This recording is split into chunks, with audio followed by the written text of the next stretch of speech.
Hi all, welcome to episode number 9 of the Road to Top 100, following through everything as expected. Definitely hopeful of what we can expect for this episode. Hopefully you're still enjoying the series. Let me know in the comments down below what you've enjoyed and how successful you are if you've been doing top 100 stuff as well. Smash links are always sub to the channel if you're new. Follow me on Twitter at G the Legend. All links are down below for playlists on the channel and social media links as always. So starting off, we are focusing on the Korean League, which I completely forgot about actually, which is kind of bad of me. But we'll just ploy through the league, try and get as many of the players in as possible. Hopefully it proves successful.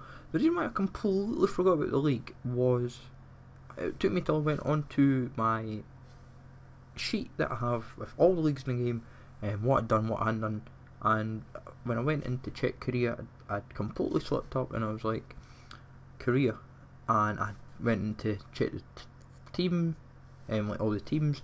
Barely had anyone. I think I had the Danjanovic, the two versions of him, Orsic, and just a pile of other silvers. I didn't have very much. I had maybe a couple of pages, like 2 or 3 pages if you're lucky. And I was like, right, let's quickly correct this before we kind of regret it. So I thought, right, let's go and do it as we're doing now. So pretty much flying through the teams. There's only about a dozen teams in the Korean League anyway, so it's not exactly going to take us a great deal of time. But the best teams I've kind of noticed for maybe trading is Jeonbuk and like the Suwon Blue Wings, I think it is, in Seoul. Last year I think there was about 4 or 5 golds. This year you only have 2, or technically 3 if you include the 2 versions of Danjanovic and then Orsic's card. Like last year you had like Lee Dong-guk, you had Adriano, I think it was Edu Gold the year before, I think, if I remember right, so not this year. And then you had obviously Danjanovic, and I think Lee, I can't remember, he's now a striker, he's a 74 rated striker, but it was at least enough to kind of work with that you thought, oh great, I can kind of just trade away. But it's a bit of an annoyance when you downgrade certain cards, give them a position change. In this case, like I'm sure it's like Yeon Ki Hum, I think, Hum or Hum, I'm not sure, and he, as I say, got downgraded from 75 left mid to a 74 silver striker, which is rare.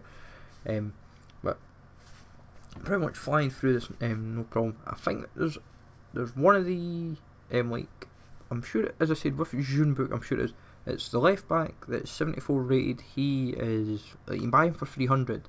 But he generally has a tendency to like fluctuate in value, and about 90% certain I think it's like the right back as well. He's like 73 rated. It's the biggest problem with leagues like the Korean League. It's the names. It's getting them all wrong, and then trying to remember the rate. It's like you can sometimes remember the ratings of the player. You just can't remember the names of the players. It's because obviously they might say Moon could be, when you type it into the keyboard, into the search, it's like when you put in Moon or Key or whatever, you're like, you can't find them and you're like, where on earth are they? And then it's because it's done the other way of maybe how their name is, like, so like Lee Dong-guk, I'm sometimes bad for maybe putting Lee or Gook, or and I'm like, and I'm trying to find it, and it's like you're scouring for ages trying to find the one card, and then you end up thinking to yourself, well, I don't really know what team it is, but I roughly know his rating, so you just try and go on like Footbin, or you try and search it through the league, and you maybe say like search the silvers, for example.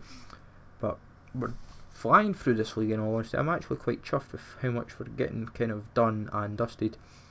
My biggest fear is, obviously, it's a case of trying to bulk up the league, because for a market matchups perspective, the players that you would normally expect, it's like the Super Derby, it's like, is it Seoul and Suwon, I think is Suwon Blue Wings, I think it's like the Super Derby or something. When that kind of crops up as a hype game for the MMs, that's when you do see a bit of value pop up in this. I would recommend as well, nab some of the Brazilians that play in the league. You never know when Brasilvers in any league are always popular. There's plenty in the Korean League to kind of work with. Pohang Steelers is another decent little team to kind of trade with, and it's just And Ki Kwang Suk, he used to be like a very OP centre back in the day, like 90 plus pace, or 90 pace at least. Nowadays I think it's like 82, 84 or something is his pace, but he's still decent enough.